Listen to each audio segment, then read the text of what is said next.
Is maith an trád an mbliana mí an bheitheh chun cuairte thuairt ar choilíneachta dhéanana an chósta nó na Eoin.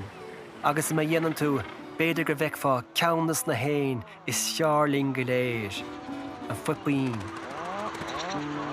Tugann na bpuifín fuarmhór a héal go dainn sa bharige, ach an mí an bheitheh fillan na mílteacha ar ailteacha agus ar Oileán chósta na hÉirinn chun nead a dhéanamh. Is beán raircha an dá gealaráiste a bhíon ar a chob agus ar chosa na bhbíní. Ní hé an dá an tain tré speisialta bháin atá go chob. Tá spící beag éis a chabhraíonn leis an éin greimimiche mead ar ólach bric beaga. Seas go dó breach an líon is irde a chóirigh éine riamh istigh i ngob a bhpuifín. De an ná bheirdístear de gínachas sa tros, féin ó hairis.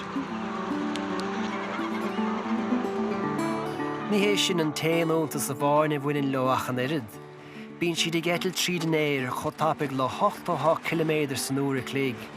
Agus is féidir le snámh có fada síos le 60 méadar fé bhain uisce chun bre ar níos gus fear leo. Ní beag son de éoinn beag.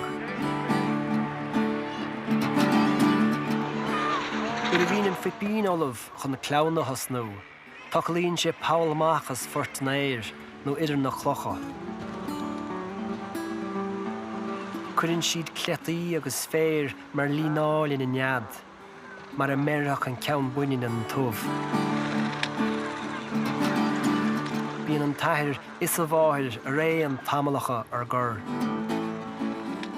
Nuair a hagann na bpuifíní óga amachchas nómh, tá siad gleoite má hálach clúnach.